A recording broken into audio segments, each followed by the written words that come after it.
Le nouvel an arrive et nous allons le fêter. Fais tes valises, nous partons en Chine. Là, tu dois te dire que cette vidéo a un peu de retard. Pas du tout. Le nouvel an lunaire ne tombe pas le 1er janvier. D'ailleurs, il n'a même pas de date fixe puisqu'il dépend des phases de la Lune. Mais il tombe généralement en janvier ou en février. Le premier jour de l'année est le jour où la nouvelle Lune apparaît. À partir de là, la fête dure environ 15 jours, jusqu'à ce que la Lune soit pleine. Cette année, le nouvel an lunaire est tombé le 12 février. Et pas moins d'un sixième de la population mondiale le célèbre, ce qui n'est pas rien. Cette fête est célébrée en Chine où nous nous rendons, mais c'est aussi un jour férié dans beaucoup d'autres pays. Ils ont tous des noms différents pour cette fête, mais le concept est le même, une célébration du calendrier lunaire. En dehors de l'Asie, la plus grande fête a lieu à San Francisco. Il en va ainsi depuis le milieu du 19e siècle, lorsque de nombreux travailleurs chinois y ont immigré pendant la ruée vers l'or afin de travailler dans les mines. Aujourd'hui, on peut voir d'énormes feux d'artifice du Nouvel An lunaire dans de nombreuses villes des États-Unis et du monde. Mais se rendre ou se déplacer en Chine n'est pas si facile. Il faut faire attention parce qu'à cette période, les systèmes de transport sont saturés. À partir de 15 jours avant le Nouvel An, puis pendant 25 jours, énormément de gens se déplacent en avion, en train, en bus ou à pied. C'est la tradition de rendre visite à sa famille pour le Nouvel An. C'est la plus grande migration humaine annuelle de la planète.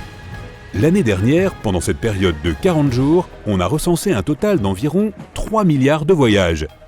Le Nouvel An lunaire est aussi appelé Festival du printemps. Il signifie la fin de l'hiver et... Attends, le printemps en février? Ce n'est pas une erreur. Il y a 24 périodes solaires dans le calendrier traditionnel chinois et chacune d'elles dure environ 15 jours. Habituellement, le Nouvel An tombe pendant la période qui commence au début du mois de février et on l'appelle le début du printemps. Elle est suivie par les saisons eau de pluie, réveil des insectes et équinoxe de printemps. Le calendrier traditionnel chinois est un peu différent du reste du monde. Les années sont comptées par cycle de 60 ans. Le cycle actuel a commencé en 1984. De plus, leur calendrier est très en avance sur le nôtre, car ils ont commencé à compter les années bien plus tôt. Cette année sera déjà l'année 4719. De plus, chaque année est associée à un signe du zodiaque différent, symbolisé par l'un des 12 animaux. Le cycle commence avec le rat, suivi du bœuf, du tigre, du lapin, du dragon, du serpent, du cheval, du mouton, du singe, du coq, du chien et du cochon. Ouf! 2020 était l'année du rat et 2021 est celle du bœuf. Ton signe est celui de l'année pendant laquelle tu es né. Ton animal revient tous les 12 ans et certains disent que cela porte malchance. Mais ne t'inquiète pas, il existe un moyen de te protéger, la couleur rouge. Certaines personnes portent des vêtements rouges pendant l'année de leur signe zodiacal, ou plus probablement reçoivent un sac rouge ou attachent un ruban rouge à leur sac. Nous voici enfin arrivés à Pékin, la capitale de la Chine. Regarde comme tout est décoré en rouge. Les rues de la ville sont éclairées par des lanternes rouges, certaines personnes sont habillées en rouge, et les maisons sont ornées des décorations du festival de printemps.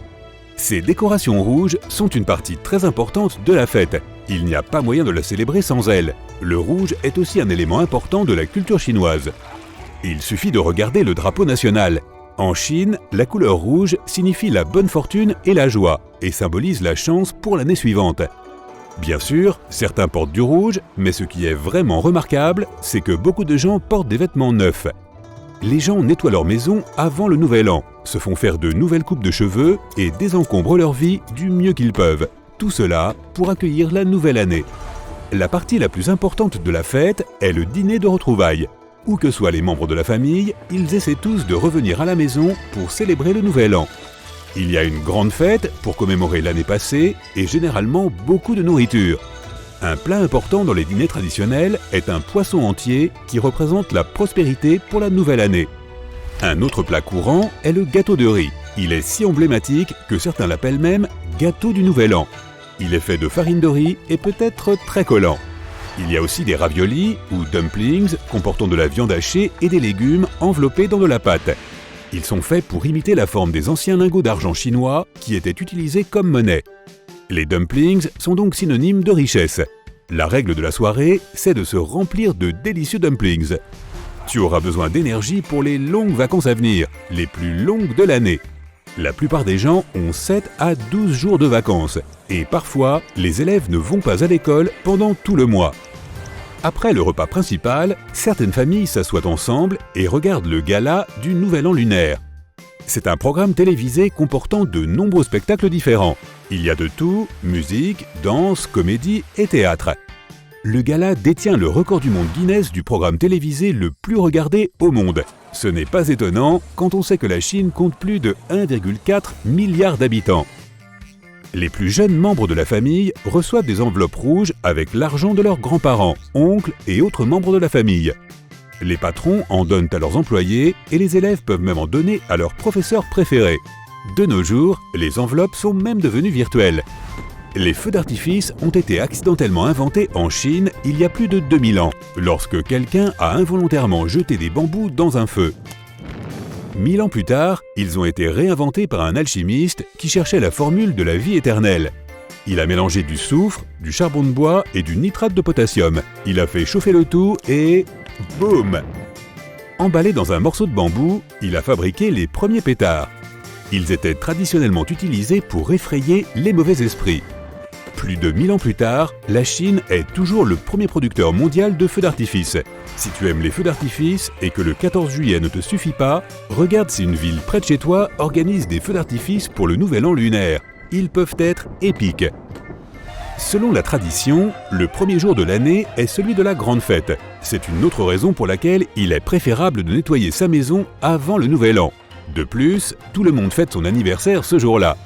Ta vraie date de naissance n'a pas vraiment d'importance. En Chine, les gens ont un âge réel et un âge nominal. L'âge réel est l'âge normal qui commence à 0. L'âge nominal est un peu différent. Quand une personne naît, elle est considérée comme ayant 1 an. Chaque jour du Nouvel An, les gens prennent 1 an de plus. Par exemple, ceux qui sont nés le 11 février de cette année n'auraient qu'à attendre quelques jours pour avoir un âge nominal de 2 ans. Le riz occupe une place de choix dans la culture chinoise, mais le 3e jour de la nouvelle année, c'est l'anniversaire du riz. Ce jour-là, les gens qui suivent la tradition ne sont pas censés en manger. Ils mangent plutôt des sortes de nouilles ou de boulettes. Quelques jours plus tard survient un autre événement important. Le 10e jour du Nouvel An lunaire est appelé la fête de la pierre. Ce jour-là, les gens n'utilisent pas d'outils en pierre. C'était d'une grande importance à l'époque quand les outils en pierre étaient utilisés tous les jours pour faire de la farine. Le 15e jour et dernier jour de la célébration est appelé Fête des lanternes. Les historiens affirment que les premières lanternes ont été utilisées il y a environ 2000 ans. Aujourd'hui, elles font partie de la culture festive de la Chine. Le dernier jour de la fête du Nouvel An, les gens sortent la nuit avec leurs lanternes.